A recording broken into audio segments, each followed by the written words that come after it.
Yeah, all right. Thanks for coming down. How you going, Ollie?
the 747, the 737 and the A330. What we're witnessing over there at the moment is the reformation of the aircraft. They will be in what's called left echelon, which is when it's coming towards you shortly, it will be the Qantas aircraft first, all three aircraft. And chat to the crew. Chat to the crew, about sign a career. autographs. Yeah, exactly, about a career in aviation, either in the military side or the commercial side.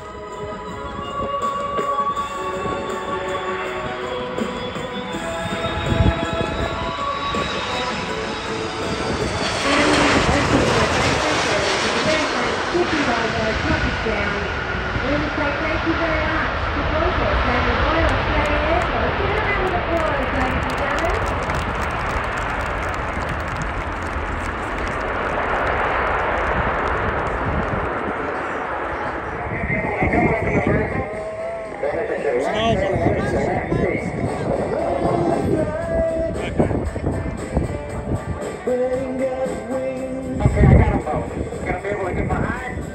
Southerly direction, carrying the national flag.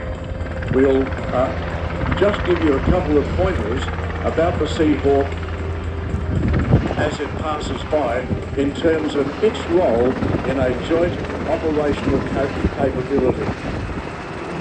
With the Poseidon aircraft and other Navy assets, RAAF assets, this helicopter and the Seahawk helicopter is an integral part of surveillance. Peter, pleasure to be here. And what you're seeing come down is 82,000 combined jumps between these intrepid parachutists. We're looking at Cameron Cooper, Paul Murphy, Steve Hinch, Tim Collins, Archie Jamieson and Wayne McLaughlin. Paul Smith is the pilot of the Turbo Beaver, which we saw leave earlier. And for a few seconds, probably partly terrified, before pulling the ripcords, they didn't think it was safe to reach terminal velocity. But now, how fast do they descend, Tony?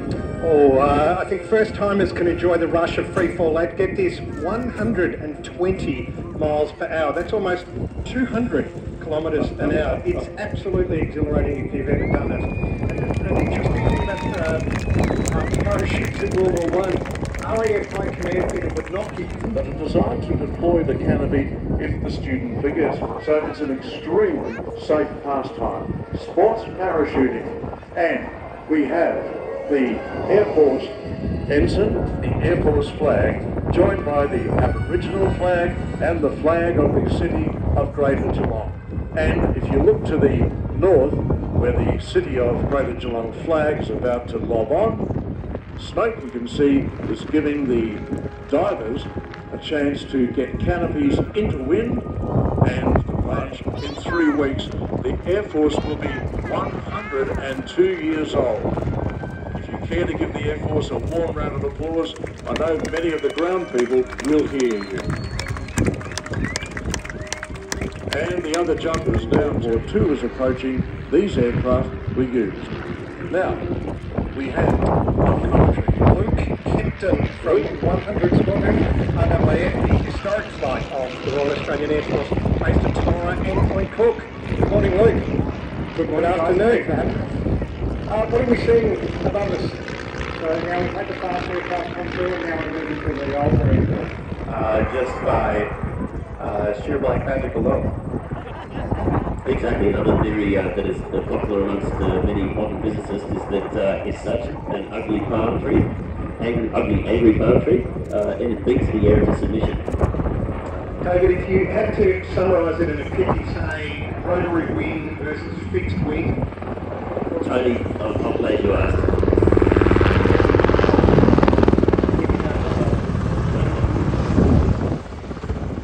Well, here's a question you may not be able to answer.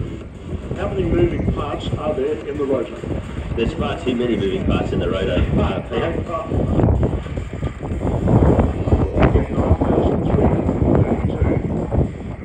We added one last week. We're constantly adding new parts to the helicopter.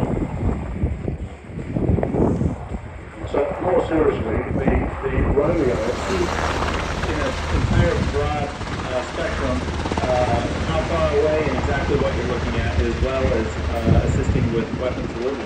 So it's a truly fascinating and reliable camera. Yeah, watch this display carefully. They're going to dive towards the crowd and hopefully turn before they hit them.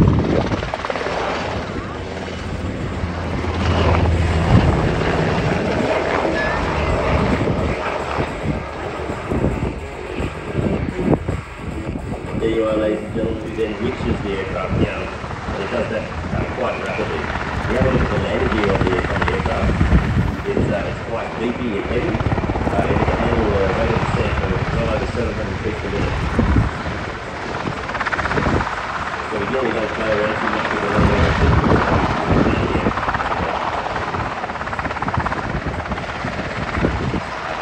Actually, do you want to tell us about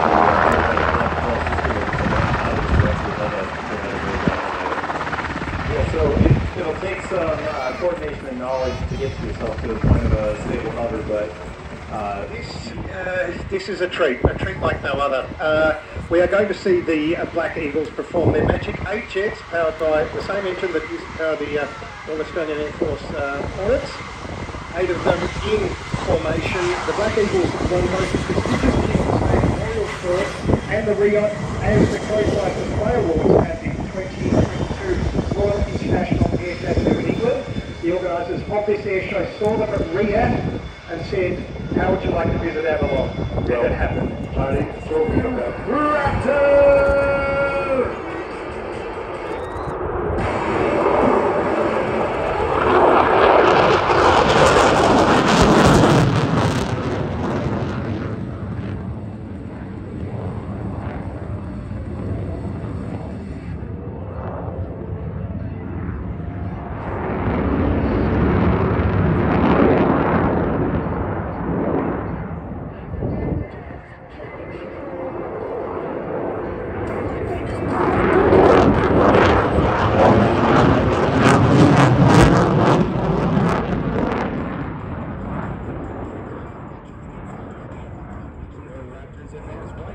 Combined more than 9 times the force of demonstrates its tight turn capability with a min-radius horizontal turn and then powers straight up into the vertical. Then watch as Major Gunnison changes his direction with the amazing J-turn reposition.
And cycles its weapons aimed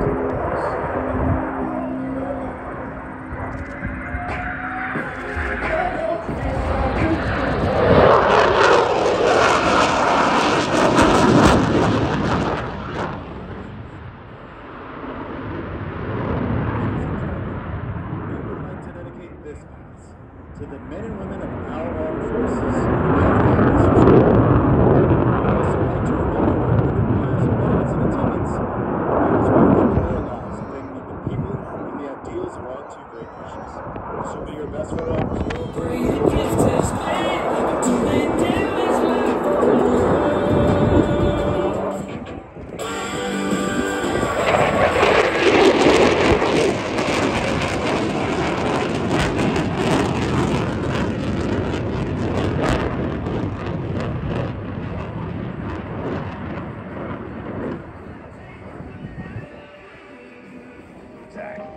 Launchables is the aircraft pulls in the vertical and executes a full 360-degree aileron roll.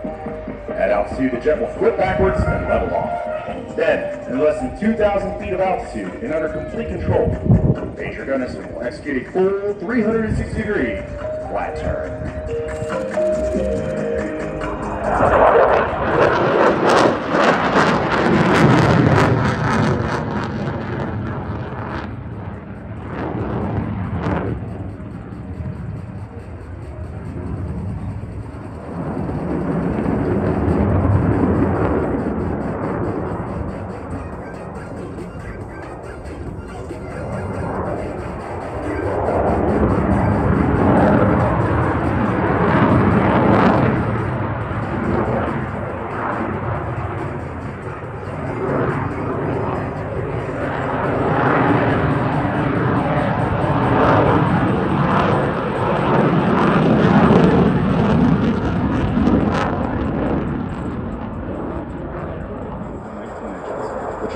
Flip the aircraft through the vertical, back to level flight.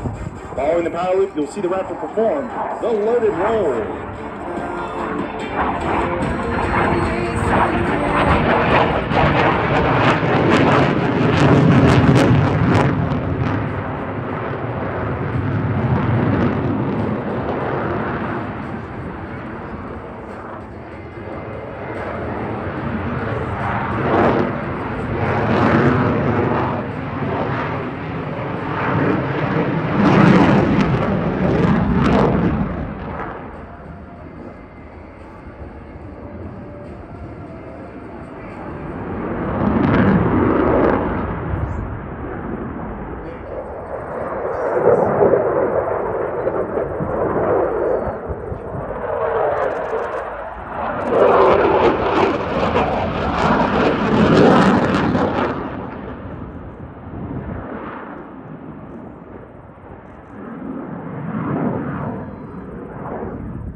Attack, the Raptor will slow down to less than 140 kilometers per hour. After the pass, you'll once again feel the raw power of the jet as Major Gunnison lights those afterburners and climbs straight into the vertical.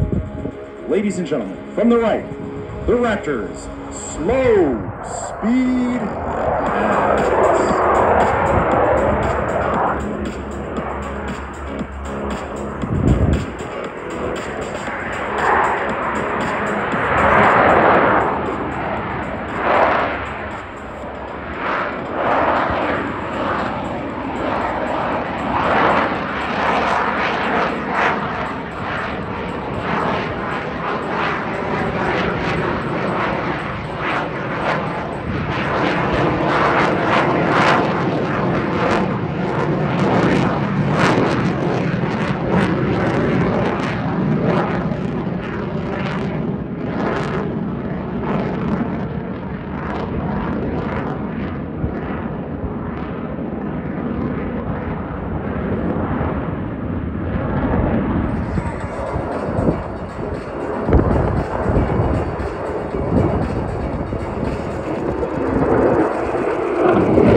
And ladies and gentlemen, from the left, the Raptors Cobra maneuver.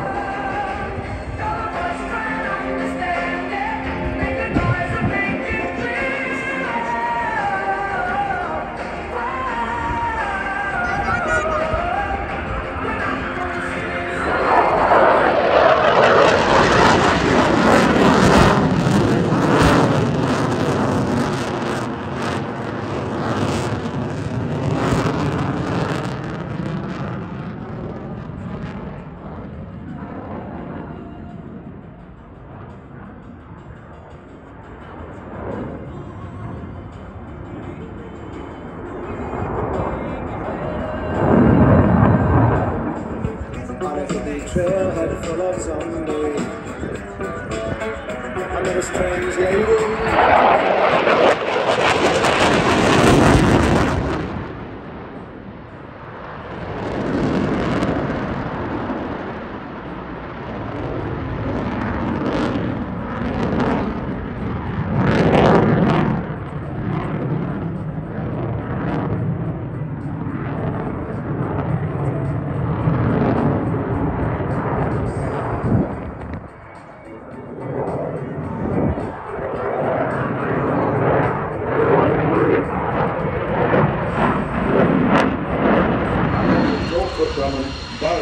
And a plethora of other great aviation aerospace companies like Fucking Whitney, L3 Harris and Jet Aviation, Moog Australia and the Australian Space Agency. Watch for the knife edge.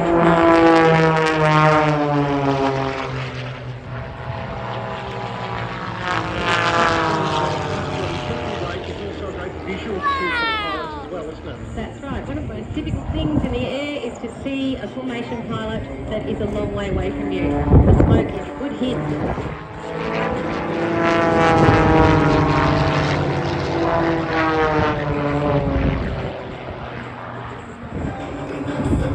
At the top of the loop there, they're experiencing zero gravity. They'll be pushed down into their seats. That's so simple.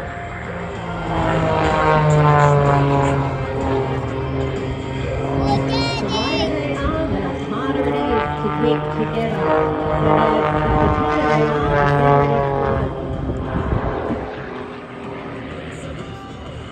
They're coming back to set up for a triple loop.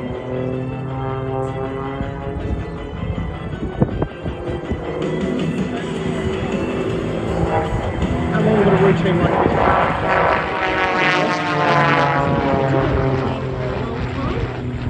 you'll notice if you go to the Paul Bennett hangar afterward, or if you watch the routine actually on the flight line, before they're just about to depart, you see them doing what's called a chicken dance. And I'll explain that in a moment.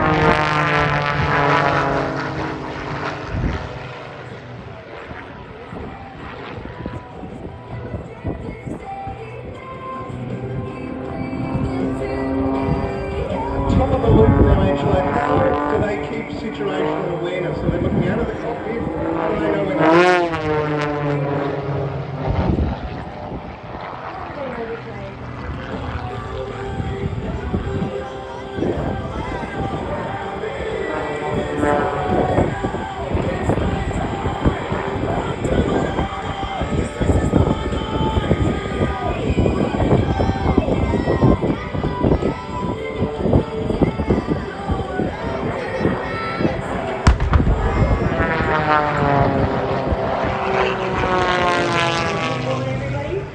That is their signature.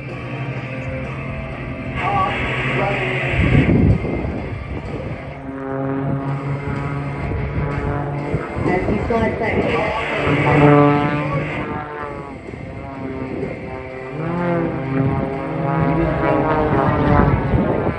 This has been the most difficult manoeuvre of the whole aircraft, the whole display. It's called the heart. It's technically difficult to get right because of the wind and all the other factors. But we did it. Nailed it.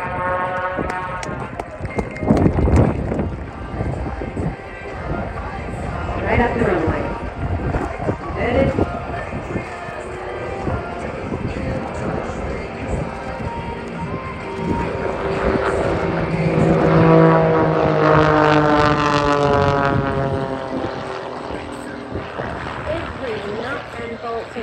aircraft has aerobatic intentions.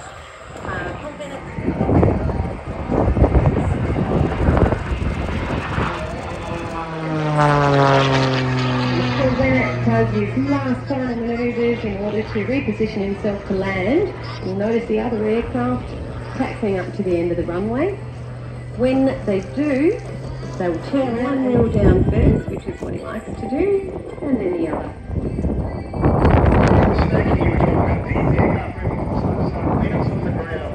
Okay, so clearly he doesn't want to be doing that while he's landing. He's keeping it extremely straight.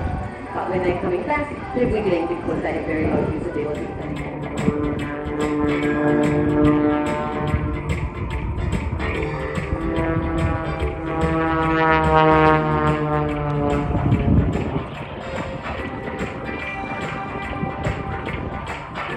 Magic, magic, magic.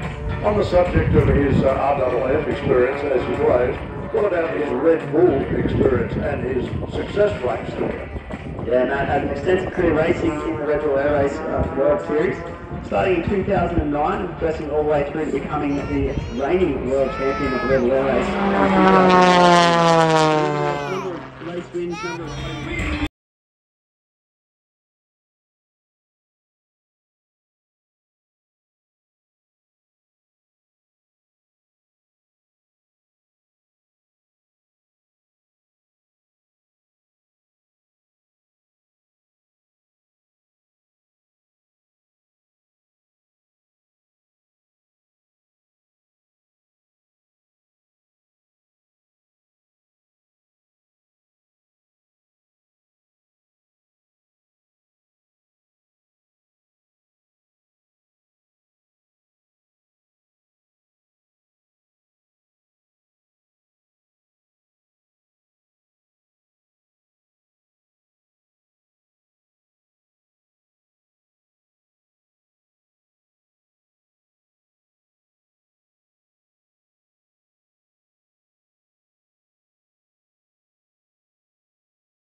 Just about every manoeuvre you can think of, Mac is now exercising. The Europeans have a long chevet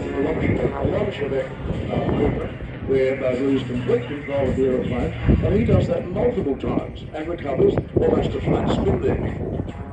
Yeah, so it's quite natural operations, including air landing and parachute operations. Special operations.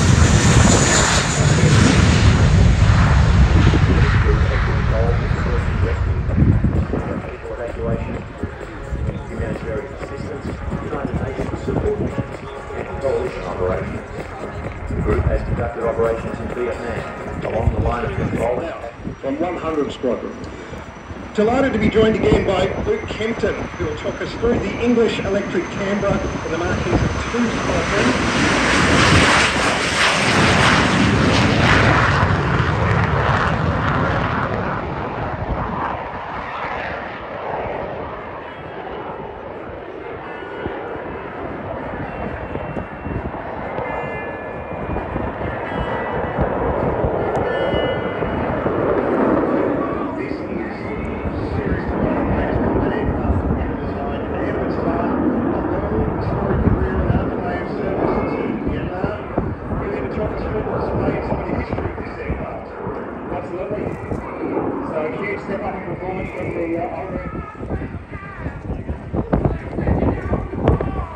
So with the echoes of Vietnam in the background, number 2 Squadron, based at Phan Rang in Vietnam back in the year. This aircraft was well and truly into the veterans on the field. As you hear that whistle as it goes to the north of here, later on the sound of the engine with the wind pushing it through towards us on the crowd line. But what roles did the Canberra... That was the case. When the aircraft was donated to the Royal Australian Air Force to become part of 100 Squadron, the engineers up in Temora put in a lot of effort, and they actually changed and modified it, so now it's got battery stuff hung in the front bay there. So that'll ensure it continues to fly in a safe way in the future, so we can inspire the next generations. There was always a huge puff of... Absolutely. Depending on the optimisation of the radar, we can track multiple targets. Wedgetail is also part of the Link 16 network. And also the aircraft that we're working with. And this is why the Eastern, Afghanistan and Iraq. Ladies and gentlemen, to your right, the largest aircraft ever built in the country of Japan, the Kawasaki C-3.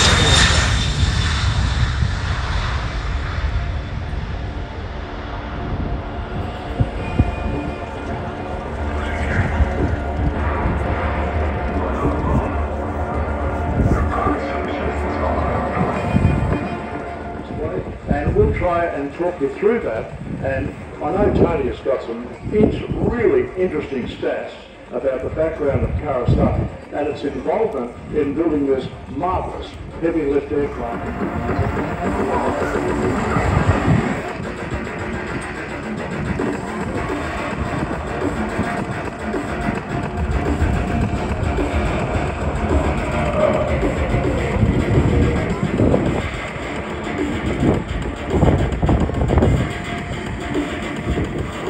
Kawasaki C2 can carry about as much as an A400. There's two of them here if you need a comparison.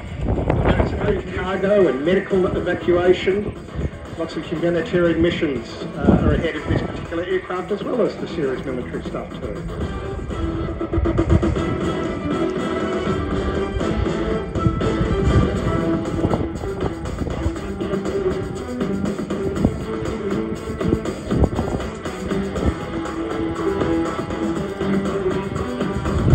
Seeing an example of its slow speed handling with the flaps down and the engine set at a high thrust setting.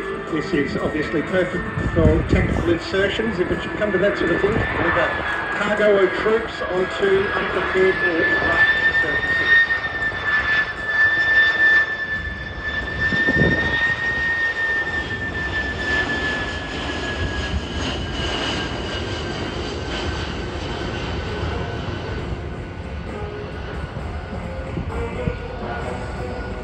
Incredible period.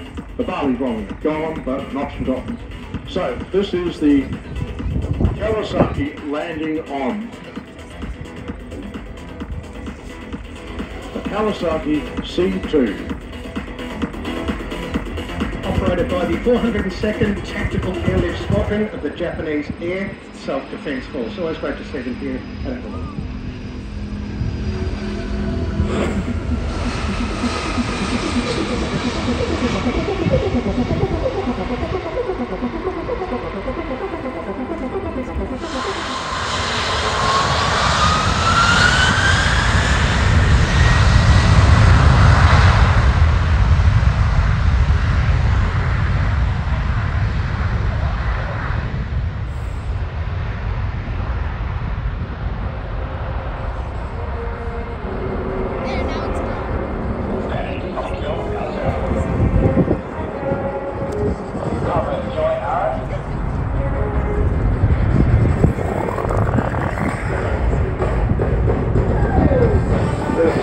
Of how the system operates. Company out of America.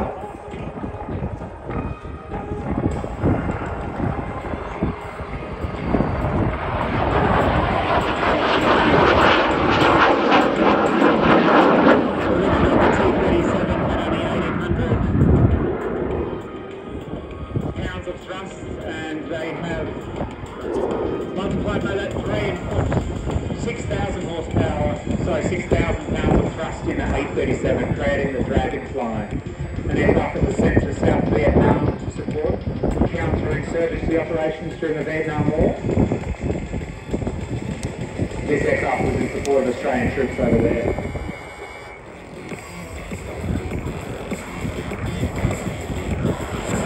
So these two practices from the team in New Zealand. Because you don't need them as training aircraft, but this one does because it's carrying bombs, is that right? Yeah, exactly. The team's got a merchandise teamed up with the 100 Squadron at the northern end of the Airshow. You know, it's a very manoeuvrable aircraft, as we said. It's quite souped up, so you've got a bit of extra power in your hands when you fly. Absolutely, and Buster's able to throw the aircraft around with fire as well as get it quite close to the crowd level.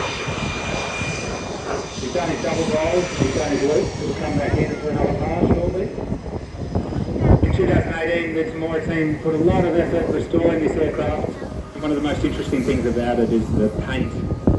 It's got Vietnam engine, and they're starting those engines periodically, so you can see what a working engine looks like. You can sit in the cockpit of the Kawasaki BK-117 helicopter. And now, they'll have a final checkout before takeoff.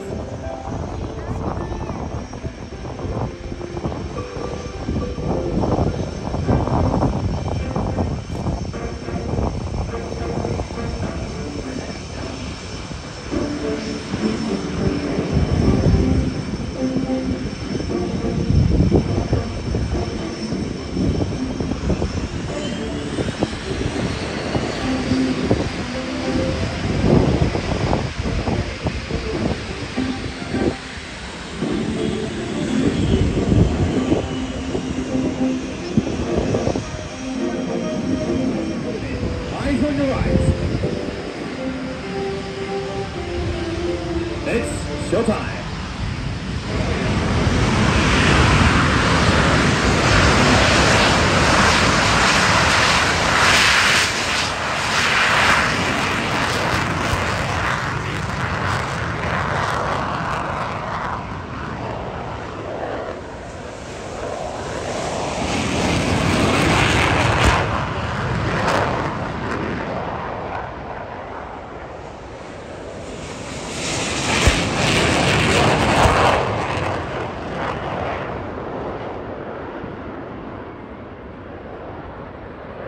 Ladies and gentlemen, I present you the Black Eagles from Republic of Korea.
And soaring up into the sky.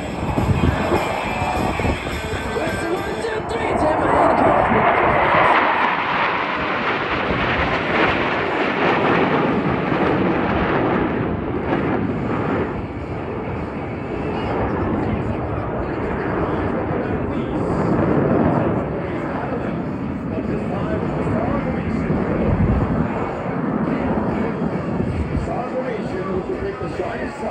To demonstrate show power of robots. Please note that the moving universe you have seen is 4 years old.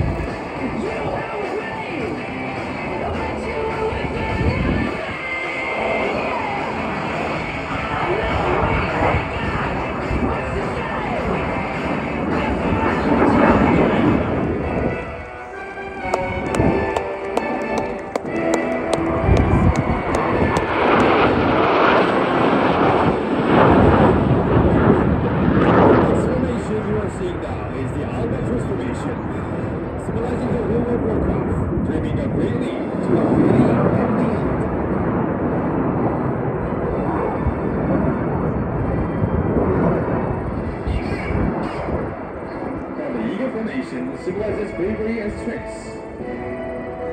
The formation will spread its wings as it flies by.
Now the synchro is reaching over the heart with the triple service.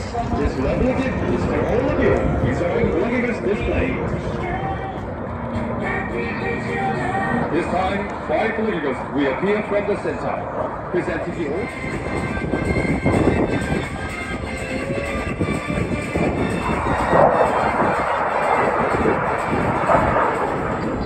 on your right, the ship is descending.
Now, in addition to the fighters, what I would like you to do is to look skyward at various times, because we will have the wedge tail, the E7 wedge tail, which dominates the airspace of the EWC platform from number 2 squadron. There is a call sign Dragon.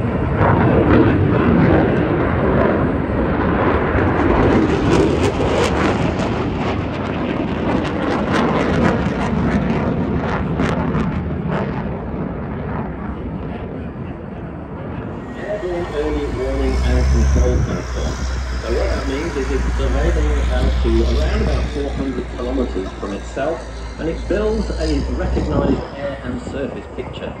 By using data links, it's able to then transmit the picture that it is creating to all the other assets. So everybody has great situational awareness.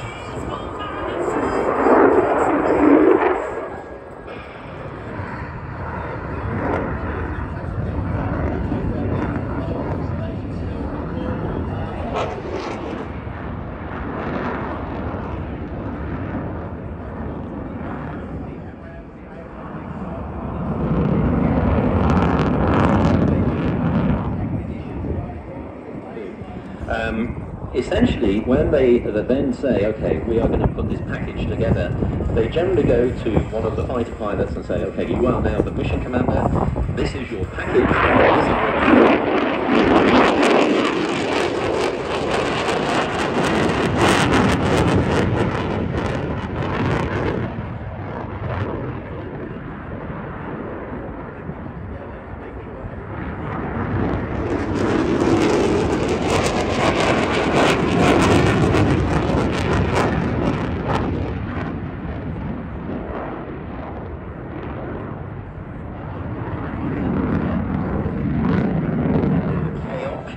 Combined Air Operations Centre if you go on an exercise or an operation. During a standard mission, the E7 wedge tail can cover more than 4 million square kilometres. In other words, the area the size of Western Australia or the Northern Territory. It is capable of unlimited long-range deployment and in-flight refuelling. The longest mission that a wedge tail has ever done is actually a world record.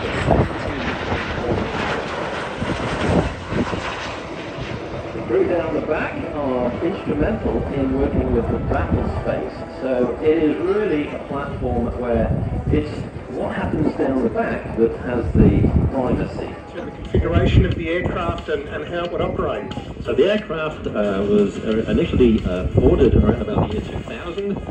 It came into service in 2009 and has been at the forefront of airborne early warning operations ever since. We've been involved in Operation Okra over Iraq and Syria, and also other sort of capabilities like looking for MH370 as part of that operation back in 2014.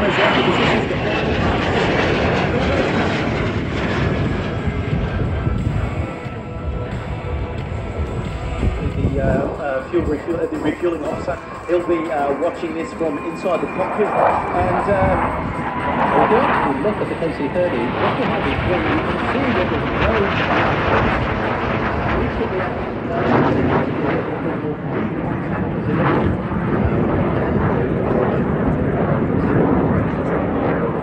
no here that they would operate in over the ocean. Now normally a Boeing 737 in Simon's case, that's exactly where it wants to be, and it's all weather capable. So even in the rough sea state, it will be flying at low levels to build a recognised surface and subsurface picture. In this type of operation, from the UK perspective, it was the Nimrod, and for the US Navy and also the Australian Air Force, it's the P3 Orion. What are we seeing here, Greg? So we've got an extra pass here from the Poseidon, so keep an eye out and you'll be able to see as it does its bank here where the weapons bay is to the underside of the aircraft. They also have a sonobuoy deployment system. There's that increased structural strength in low-level operations. As we said, it has that kind of thing, which is impressive for an aircraft that these are coming through.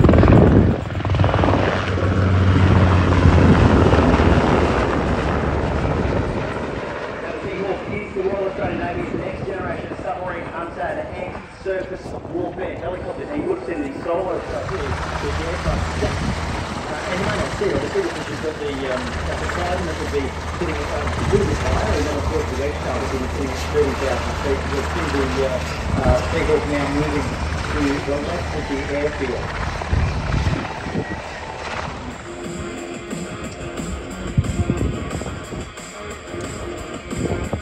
Here they come, ladies and gentlemen.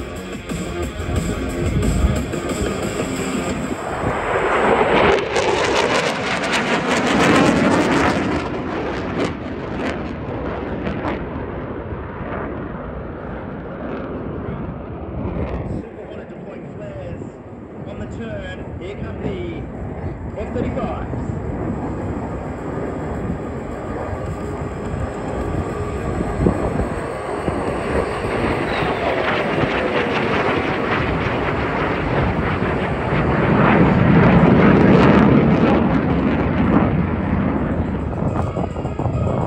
What they may be doing at the moment is targeting in preparation for an attack.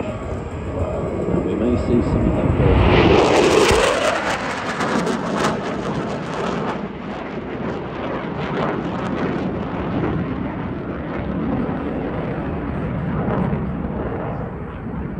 Camera's ready for a low-level pass. Two Super Hornets coming through.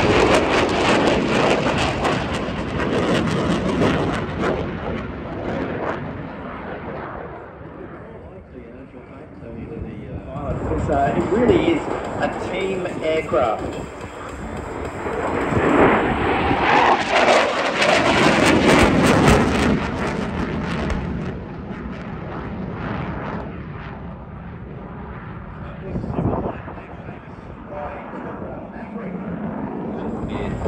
Simulators that work together, or live exercises. So, for example, exercise Red Flag at Alice in the USA.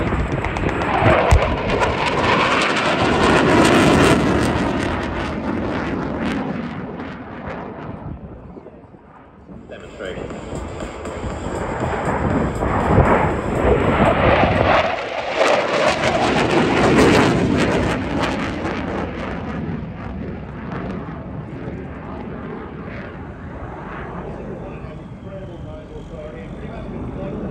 The jets coming through, they are going to do something you might have seen in a recent movie. Bit of a manoeuvre. I think we're talking about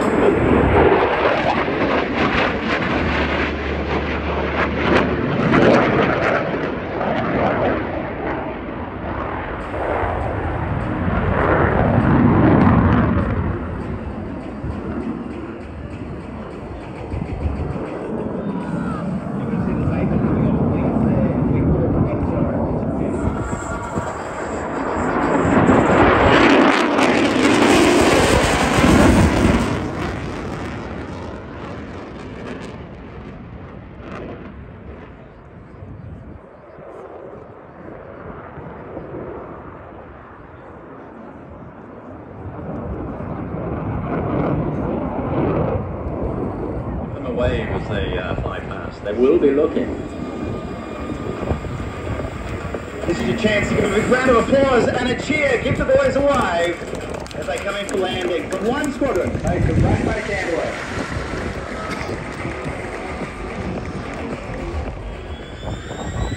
Once again, I'd like to commemorate that demonstration to group captain and KTP on the driving course behind the ADF participation at Alan Warren for the last 15 years. Roll with the RAAF, can you?